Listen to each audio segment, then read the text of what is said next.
Welcome to Tower Gardening Made Easy, and I'm Sherry. If you're new here, be sure to tap that button below and continue to grow our community. Well, today I have 4 tips to go from seed to salad.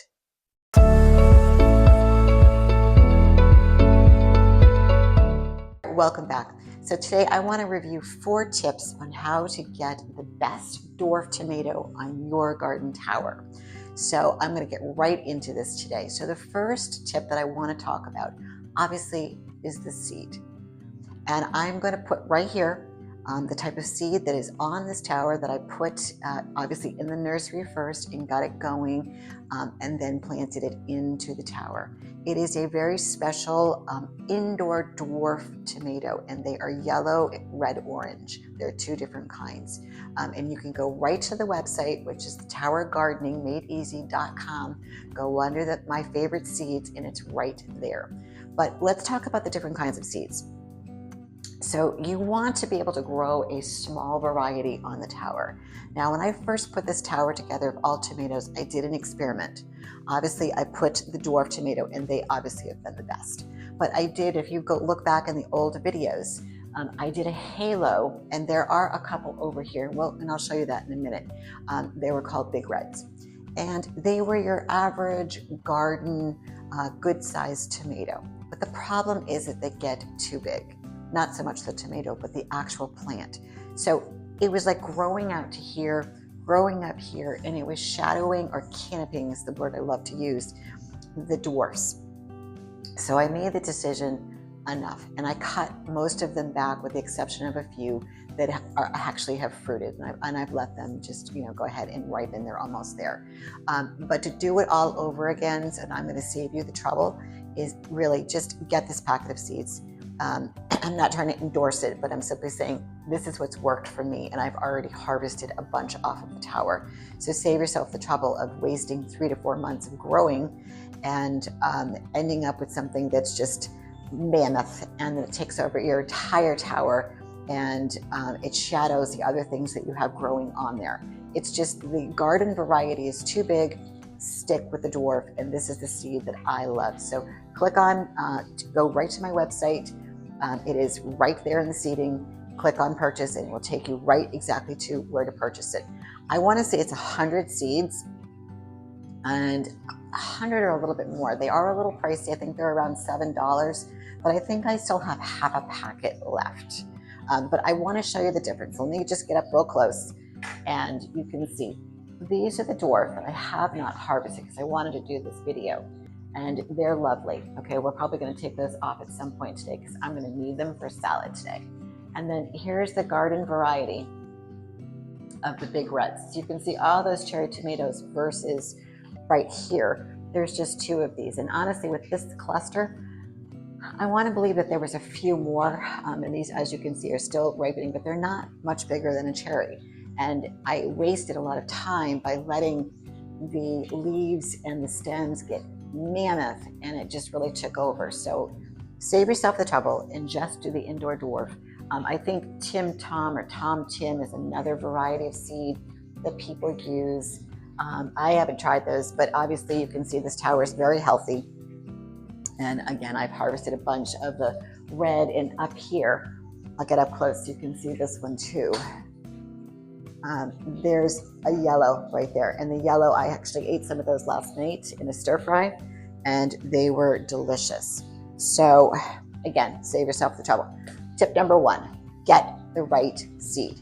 Tip number 2, you've heard me talk about this, okay? Self-pollination, because I am indoors, is key. Your tomatoes will not grow, they are not going to fruit unless you do it yourself. How do we do this? There are 2 ways, and people have laughed at me and said, oh, that's so silly, you don't need to do that. An electric toothbrush. In the morning, I come down here for a few minutes, and any flowers that I see that are open and ready, I just tap it. And by tapping it, it releases it like a little puff, if you will, of like almost like baby powder. And it just falls, and that does the pollination. Now, when I can't be around the tower for the rest of the day, what do? I put on a fan. And you guys have all seen me, with this little inexpensive fan that I literally just tilt up and I rotate it on the base of the towers, whether it be peppers, strawberries, cucumbers. I probably need 10 of these fans, but I just rotate them. I pop downstairs and just move them around the base, or maybe I focus on the front one day, focus on the back the next. I don't really make a big deal out of it. I just make sure that each tower gets that self-pollination by having the light breeze on the branch. And then I hit with the toothbrush. I just go back around. So that has worked for me. Obviously, I'm indoors and I don't have bees, and I'm never going to put bees in the room. So you have to do it yourself, and it's not a lot of work if you follow this formula. Tip number 3 is probably one of the crucial elements. It's your pH, man. I can't tell you. I can't stress it enough. Again, you've probably heard me say this in previous videos. When I first started this journey in the end of November, I watched a lot of people and a lot of misinformation, and it cost me some time. So again, I'm gonna promote the product. Again, this is in my website. It is down under the nursery essentials. It is a pH monitor. Now, the grow towers come with a kit. It's a little vial with a strip of paper, and in the beginning it works, but you really need to be testing twice a week, and you need to be in the range between 5 and 7. I tested the tomato tower this morning, and it was about 6.38. I like to keep the tomatoes around 6, and I feel like when I do that, I get a lot of blooms. They're kind of scattered to the top and a little on the inside. Same thing with the strawberries. I keep them between 6 and 6.5, and God knows I've got a ton of strawberry blooms. They're clusters that I have to keep self-pollinating. So that's been a work in itself. But the tomatoes, I like to keep them, like I said, between 6 and 6.5. And if you do that, you're going to have a lot of flowers, which then create the fruit if you self-pollinate. It's crucial. Nutrients. We've talked about the nutrients. You want to fill up that basin, and it's about 1 to 1.5 cups for the flex, and it's about 1 1/4 potentially in the home. I would check with your pamphlet with the home and the flex gardens to make sure, but that's kind of what I use in my towers. Now, I top off my water. Why do I do that? I use that 5-gallon Home Depot bucket, and when it's about half empty, what I do is I take the Home Depot. We know that that's 5 gallons. I fill it to the best of my ability. I dump it in half of the flex. So then you divide your nutrients, if you were doing a full tank, to half. And that just keeps the water fresh. It keeps it from getting to the bottom where it's very sludgy. And when you're pumping sludge through your pump at the very bottom to the top of your tower, it's going to create a couple of hazards for you. 1, it's not good for your plants. And 2, you're going to be clogging some holes at the top, at the rain top. And as it trickles down to the bottom, it's going to take that resin, and that resin is going to stick in those little holes. And the holes are very tiny. So do yourself a favor, top off your water. Now, I know a lot of channels tell you don't do it, or empty it, start fresh. I just say, listen, when it's half empty or half full, whatever you want to call it, go ahead and top it off. But make sure the water that you're putting in there is measured. It's key. And when you do that, you will be successful. You will be growing a tower full of tomatoes, peppers, strawberries, cucumbers, lots of zucchini, summer squash. We got melons going, we got bok choy, we got lettuce, we got celery, and this room is being successful. It's working for me, and it's literally keeping me out of the grocery stores. In terms of the produce, I'm able to now grow enough that I need for my family. It's working. Plus, with the mushrooms in the other room, they are taking off like a crazy. Okay, so let's get to tip number 4. Tip number 4 is all about airflow, and that's what we're going to focus on today. It really is about the airflow. So if you look behind me, this tower is just chocked full of vegetation, and honestly, it's too much. So in order for me to keep this tower going and to keep those blooms coming and keep the harvest coming as well, I need to go and thin this out. So I didn't do a video of the pepper plant when I thinned that out. I kind of just did that on my own. But I want to just go ahead and do that. And then obviously I'm going to speed this up for you because you don't want to spend an hour watching me trim a tower. But at the end, you're going to see the results and how you can see inside of the tower like you can a little bit with the pepper plant. But the foliage grows so fast because the nutrients are on point and the pH is on point that you just have to keep up with it. And by doing that, you're taking the energy away from the stems and the leaves, and you're making the plant, your tomato plant or whatever you're growing, focus on fruiting. This tower is very mature at this point. I started it, I think I planted in December. So it's very mature, and I'm not even concerned about taking too much or stunting it because there's just an abundance of it. So I wanted to stop creating leaves and suckers and produce more tomatoes for me. So that's what we're going to do now.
So as you can see, the tower behind me is now thinned out.